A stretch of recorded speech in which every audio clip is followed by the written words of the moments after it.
Hello everyone, मैं रविकांत शर्मा और आज हम स्टार्ट करेंगे हमारे टॉपिक जो टॉपिक है जेनेटिक्स। जेनेटिक्स को हिंदी में बोलते हैं आनुवंशिकी। ठीक है, अब आनुवंशिकी क्या होगा, सबसे पहले हम लेंगे इसका इंट्रोडक्शन। इंट्रोडक्शन मतलब है परिचय। ठीक है, तो जेनेटिक्स का परिचय क्या है कि जीव विज्ञान की वह शाखा, किसकी शाखा है ये? जीव विज्ञान की। तो जीव विज्ञान की वह शाखा जिसमें हम विभिन्नता एवं आनुवंशिक लक्षणों के संचरण का अध्ययन करते हैं।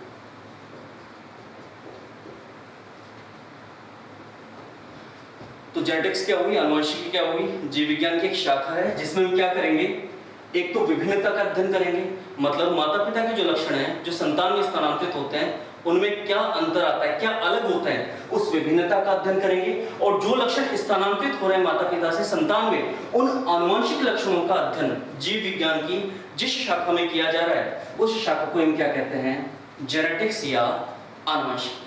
ठीक है, इस परिचय में इसकी डेफिनेशन भी हो गई कि जीव विज्ञान की वह शाखा जिसमें विभिन्नता एवं आनुवंशिक लक्षणों के संचरण का अध्ययन किया जाता है उसे हम आनुवंशिकी कहते हैं। ठीक है, इसके बाद बात करें अगर हम इसके शब्द की, कि ये जो शब्द है आनुवंशिकी, ये शब्द सबसे पहले दिया गया है सन 1805 में। कब दिया गया है? 1805 में। किसने दिया है? तो ये शब्द दिया गया है एक वैज्ञानिक के द्वारा जिसका नाम है बैटसन। तो बैटसन नामक वैज्ञानिक ने सन 1805 में कौन सा शब्द दिया है? आनुवंशिकी शब्द दिया है।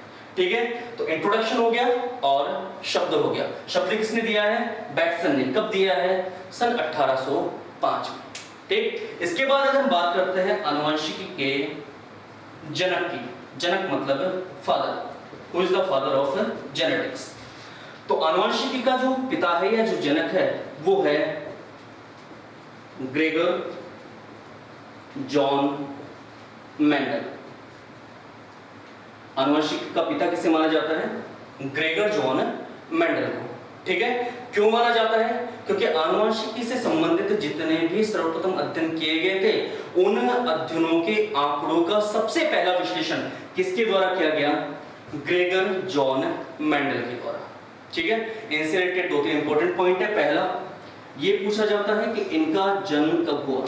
मोस्ट ऑफ एग्जाम होते हैं जिनमें ये क्वेश्चन आता है कि इनका जन्म कब हुआ। तो इनका जन्म हुआ है 22 जुलाई 1822 को। ठीक है, 22 जुलाई 1822 को इनका जन्म हुआ। ये 2 या 3 बार आज तक कॉम्पिटिशन एग्जाम में क्वेश्चन आ चुका है। इसके अलावा हम बात करते हैं कि कहां हुआ, तो चेकोस्लोवाकिया में हुआ।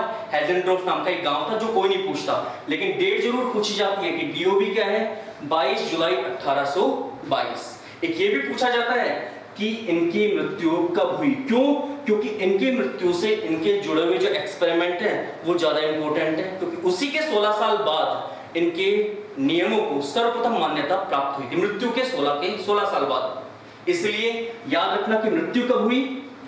1884 में। और जन्म कब हुआ? 22 जुलाई 1822 में। ठीक है, क्या थे ये? पादरी थे, प्रिस्ट थे। एक चर्च में क्या थे? पादरी थे। और उसी चर्च के उद्यान में मतलब गार्डन में इन्होंने एक मटर पर एक्सपेरिमेंट किया।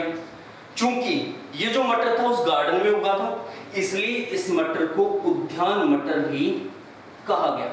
इंग्लिश में कहते हैं इसे गार्डन पी। और इसका बॉटनिकल नेम भी पूछा गया है। इसका बॉटनिकल नेम है पाइसम सेटाइवम। किसका? गार्डन पी का। तो गार्डन पी का बॉटनिकल नेम क्या है? Pisum sativum. इन्होंने जो मेंडल थे इन्होंने इस गार्डन पी पर यानी कि उद्यान मटर पर सबसे पहले एक्सपेरिमेंट किया। एक्सपेरिमेंट करने के बाद अपने कुछ नियम प्रतिपादित किए। हालांकि इन नियमों को मान्यता प्राप्त नहीं हुई है, लेकिन उसके बाद कुछ 3 अन्य वैज्ञानिक आए जिन्होंने इनको पुनः खोज की और उसके बाद मान्यता दिलाई। लेकिन ग्रेगर जॉन मेंडल से संबंधित यही इंपॉर्टेंट चीजें। पहला, 22 जुलाई 1822 को पैदा हुए, मृत्यु हुई 1884 को। क्या थे? पादरी थे। किस पर एक्सपेरिमेंट किया? उद्यान मटर पर। इंग्लिश का नाम क्या है? Garden pea. और बॉटनिकल नेम क्या है इसका? Pisum sativum. ठीक है, पाइसम सैटिवम पर मेंडल से पहले भी बहुत से एक्सपेरिमेंट हुए थे, लेकिन आंकड़ों का जो एनालिसिस था, विश्लेषण जो था, वो सबसे पहले किसने किया है? Gregor John Mendel. ठीक है, इसलिए इन्हें जेनेटिक्स का क्या कहा जाता है? फादर कहा जाता है, पिता कहा जाता है। तो फादर ऑफ जेनेटिक्स कौन हो गए? Gregor John Mendel. यहां तक समझ में आ गया? कोई प्रॉब्लम नहीं है। सबसे पहले हमने बात की जेनेटिक्स की, तो जेनेटिक्स वर्ड किसने दिया है? बैटसन ने। कब दिया? 1805 में।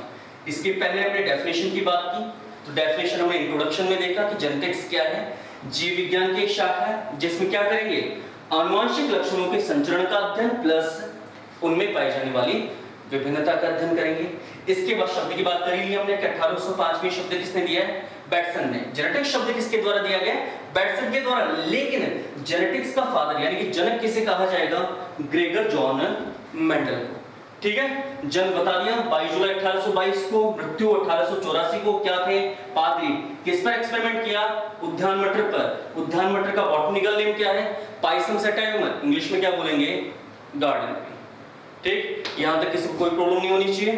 तो ये हो गया इसका इंट्रोडक्शन, कह लीजिए कि भाई ये क्या है? इसका इंट्रोडक्शन है, एक तरह से सब कुछ हो गया इसके अंदर। अब इसके अलावा अगर कोई क्वेश्चन इसमें से आता है इंट्रोडक्शन में, तो क्या आएगा कि इन ग्रेगर जॉन मेंडल ने कब से कब तक एक्सपेरिमेंट किया? तो एक विशेष बात यह है कि इनका 7 से ज्यादा ही लगाव था।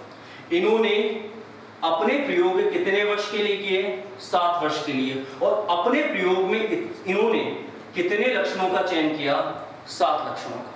ठीक है, कुछ किताबें ऐसी हैं जिनमें 7 की जगह 14 भी लिखा हुआ है, जो गलत है। क्यों? हाँ, विपर्यासी लक्षणों को अगर देखा जाए, जैसे कि अगले भी हम थोड़ी देर बाद लक्षणों की बात जब करेंगे तो देखेंगे कि 2 अलग अलग लक्षण हैं। जब भी कोई लक्षण लेंगे हम, तो वहां पर एक शब्द काम मिलेंगे विपर्यासी। विपर्यासी मतलब विपरीत लक्षण। तो वहां पर हम देखेंगे कि एक ही लक्षण के 2 विपरीत अलग अलग रूप हैं, तो उनको अगर देखा जाए तो नंबर 14 होता है। लेकिन सिर्फ अगर लक्षणों की बात की जाए तो टोटल कितने लक्षण हैं यहाँ पर? 7 लक्षण। ठीक है, 14 नहीं आएंगे। अगर ऑप्शन में 14 आ रहा है या किसी एग्जाम में 14 को सही कर रखा है तो गलत है। 14 बिल्कुल भी सही नहीं है। हर एक एग्जाम, चाहे आरपीएससी के एग्जाम हो, चाहे जेट की कोई भी एग्जाम हो, सभी में सही किसको माना गया है? 7। तो 7 वर्ष तक इसने क्या किया है? एक्सपेरिमेंट किया है, प्रयोग किया है, और 7 ही लक्षणों का इसने क्या किया है? यूज किया है। लेकिन पादप एक ही लिया है हमेशा, उद्यान मटर। इसके अलावा इसने किसी भी पादप पर प्रयोग नहीं किया। और ये कभी-कभी जैसे मान लीजिए डीपली अगर आपसे पूछना चाहे तो ये भी पूछ सकता है कि 7 वर्ष में कब से कब तक इसने एक्सपेरिमेंट किए। तो इसका थोड़ा सा नॉलेज रखना कि 1856 से लेकर के 1863 तक। ठीक है, कुछ किताबें 57 से बताती हैं, कुछ किताबें 56 से बताती है, लेकिन ये एग्जैक्ट है अकॉर्डिंग टू एनसीईआरटी। ये बिल्कुल फिक्स है। 1856 से लेकर के 1863 तक कितने साल हो गए? 7 साल। तो इन्होंने 7 साल तक क्या किया है? एक्सपेरिमेंट किया है। किसके ऊपर? उद्यान मटर के ऊपर। और लक्षण भी कितने लिए हैं इसने? 7 लक्षण लिए हैं। ठीक है, डेट याद रखना, 1856 से 1863 तक 7 साल तक इसने क्या किया? एक्सपेरिमेंट। ठीक, उसके बाद 1864 में इन्होंने सर्वप्रथम प्रयास किया कि इन्होंने जो प्रयोग किए हैं, जो विश्लेषण किए हैं, जो आंकड़े प्राप्त किए हैं, उन आंकड़ों का सत्यापन हो जाए या फिर उन आंकड़ों का प्रकाशन हो जाए। लेकिन 1864 में इनका प्रथम प्रयास असफल रहा, किंतु 1865 और 66 में दोबारा जब इन्होंने प्रयास किया अपने आंकड़ों का प्रकाशन का, तो इनके आंकड़े प्रकाशित हुए। लेकिन ये प्रकाशित जब हुए तो इन्हें अपूर्ण रूप से प्रकाशित किया गया, मतलब इन्हें मान्यता प्रदान नहीं की गई। और ये क्वेश्चन भी आता है कि इन्होंने अपने आंकड़ों का प्रकाशन कौन सी सोसाइटी में किया। तो इनके द्वारा जो प्रकाशित आंकड़े थे, उन आंकड़ों से संबंधित सोसाइटी जो थी वो एक शहर में थी। किस शहर में? ब्रून शहर में। और उस सोसाइटी का नाम क्या था? Natural history society of ब्रून।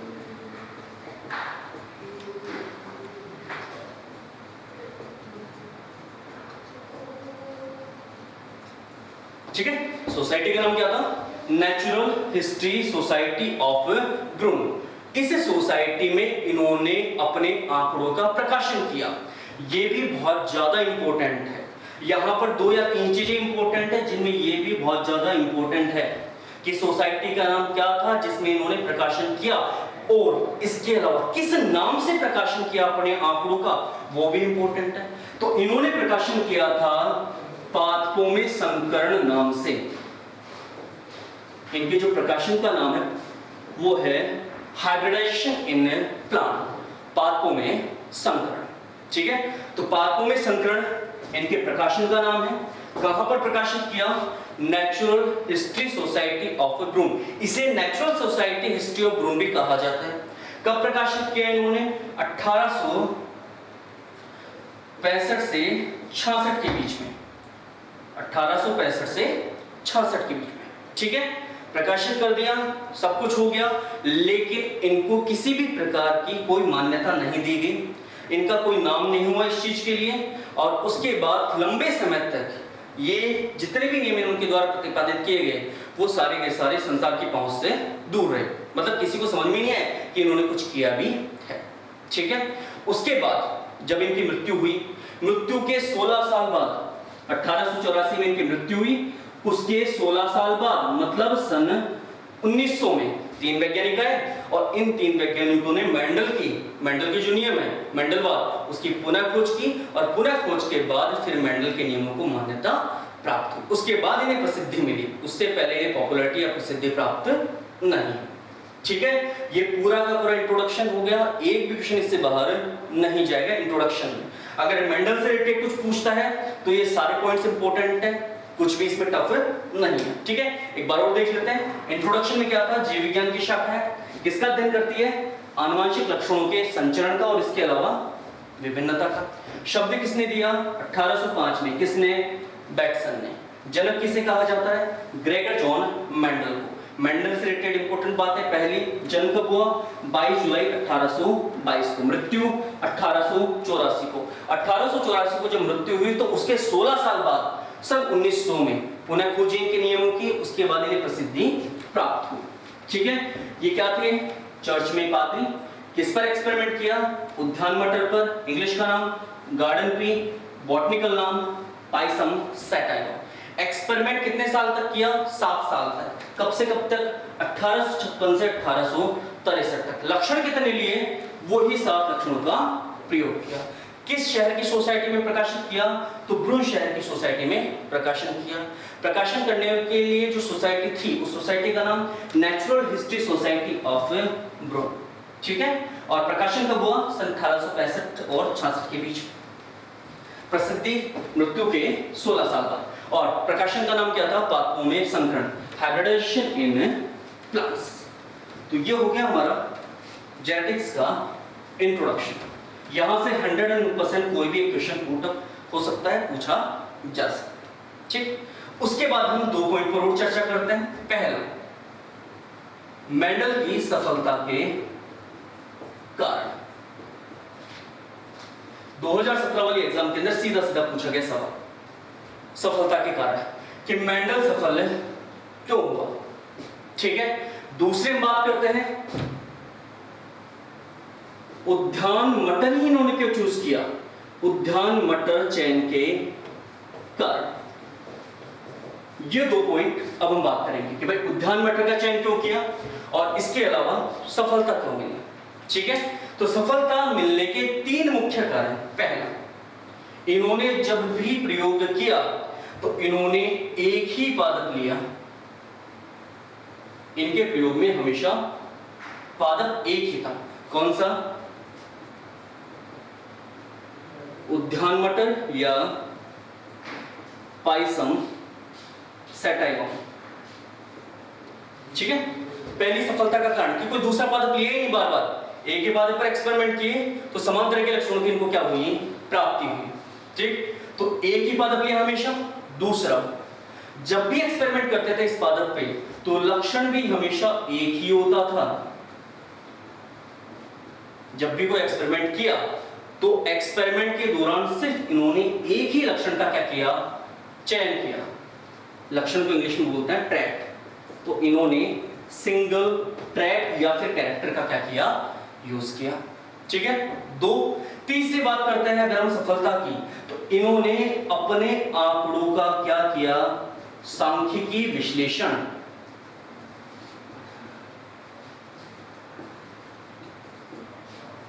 Statistical analysis, सांख्यिकी विश्लेषण। क्यों? क्योंकि बहुत कम जानते हैं चीज कि ग्रेगर जॉन मेंडल जो थे वो जीव विज्ञान से संबंधित नहीं थे, बल्कि क्या थे? गणितज्ञ थे, मैथमेटिशियन थे। तो गणितज्ञ होने के कारण इन्होंने क्या किया? स्टैटिस्टिकल एनालिसिस किया या सांख्यिकी विश्लेषण किया। किसका? जितने भी इनको आंकड़े प्राप्त हुए उन आंकड़ों का इन्होंने क्या किया? सांख्यिकी विश्लेषण किया। ठीक है, तो ये तीन मुख्य कारण हैं इनकी सफलता के। सफलता के तीन कारणों में पहला, हमेशा एक ही पादप लिया है, दूसरा एक ही लक्षण लिया, तीसरा सांख्यिकी विश्लेषण। एक पादप, एक लक्षण, सांख्यिकी विश्लेषण, तीन मुख्य कारण इसके सफलता के। ठीक है, एक पादप, एक लक्षण और सांख्यिकी विश्लेषण। उसके बाद बात करते हैं हम कि उद्यान मटर का ही चयन क्यों किया? और भी कोई पादप ले सकते थे।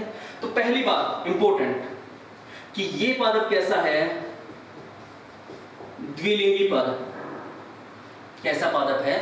द्विलिंगी पादप है। द्विलिंगी पादप मतलब इस पादप में एक ही पुष्प में नर जनन अंग भी उपस्थित होते हैं और मादा जनन अंग भी उपस्थित होते हैं। अब चूंकि नर जनन अंग भी उपस्थित है और मादा जनन अंग भी उपस्थित है, इसलिए इनमें स्वपरागण की संभावना पाई जाएगी। किंतु यदि विपुंसन कर दिया जाए, विपुंसन का तात्पर्य होता है नर जनन अंग को काटकर हटा देना। विपुंसन यदि कर दिया जाए, इमस्कुलेशन यदि कर दिया जाए, तो उसके बाद परपरागण भी संभव है, लेकिन द्विलिंगी होने के कारण आसानी से स्वपरागण हो सकता है। आप चाहें तो इसमें परपरागण भी करवा सकते हैं, इसमें दोनों क्षमताएं उपस्थित होती हैं। ठीक है, ये उद्यान मटर के चयन का पहला कारण। दूसरे कारण की अगर हम बात करें तो कैसा पादप है? एक वर्षीय पादप है, एनुअल प्लांट है, एक वर्षीय पादप है। एक वर्षीय पादप होने का मतलब क्या है? जीवन चक्र की जितनी भी अवस्थाएं हैं, जीवन चक्र की जितनी भी अवस्थाएं वो सारी की सारी एक ही वर्ष में पूर्ण हो जाएंगी। यानी कि एक ही वर्ष में उसमें संबंधित सारी लैंगिक अवस्थाएं भी आ जाएंगी और कायिक अवस्थाएं भी आ जाएंगी। तो जितने भी आप उस पर प्रयोग करना चाहते हो उन सबके रिजल्ट एक ही वर्ष में आ जाएंगे, आपको लंबे समय तक इंतजार नहीं करना पड़ेगा। तो एक वर्षीय पादप होने के कारण भी इन्होंने उद्यान मटर का चयन किया। ठीक है, दो इंपॉर्टेंट पॉइंट, द्विलिंगी है और इसके अलावा एक वर्षीय पादप है। तीसरा पॉइंट, आकार कैसा है? छोटा। इसके पादप का आकार कैसा होता है? छोटा होता है। अगर आकार छोटा है तो कोई छोटे से क्षेत्र में या छोटे से एरिया में आसानी से अधिक संख्या में उगाया जा सकता है, कोई समस्या नहीं होती। इस कारण इन्होंने उद्यान मटर का क्या किया? चयन। तीन मुख्य कारण उद्यान मटर के चयन के कारण और तीन ही मुख्य कारण किसके? सफलता के। ठीक है, तो सफलता के तीन कारण, एक पादप, एक लक्षण और सांख्यिकी विश्लेषण। और अगर उद्यान मटर के चयन के कारणों की बात करते हैं, द्विलिंगी पादप है, स्वपरागण और परपरागण दोनों की संभावना है। इसके अलावा एक वर्षीय पादप है और छोटा पादप। ठीक है, तो ये दो टॉपिक और हमने देखे जिसमें हमने सफलता के कारण देखे। एक तो एक पादप, एक लक्षण, सांख्यिकी विश्लेषण। सांख्यिकी विश्लेषण किसका? आंकड़ों का। क्यों? क्योंकि गणितज्ञ थे। और इसके अलावा उद्यान मटर चयन के कारणों की बात करें तो पहला द्विलिंगी है, दोनों जनन में उपस्थित है, नर भी और मादा भी, इसलिए स्वपरागण होगा। लेकिन यदि विपुंसन कर दिया जाए, विपुंसन क्या होता है? नर जननांगों का हटना। विपुंसन कर दिया जाए तो परपरागण भी संभव है। इसके लिए अलावा बात करें उद्यान मटर चयन के कारण तो एक वर्षीय पादप है और पादप कैसा है? छोटा है। ठीक है, तो ये हो गया आपका इंट्रोडक्शन। इंट्रोडक्शन में स्टार्टिंग में बात की हमने, परिचय वगैरह हो गया, फादर वगैरह कौन है ये। इसके अलावा सफलता के कारण देखे और इसके अलावा हमने देखे यहाँ पर उद्यान मटर चयन के कारण। ठीक है, थैंक यू।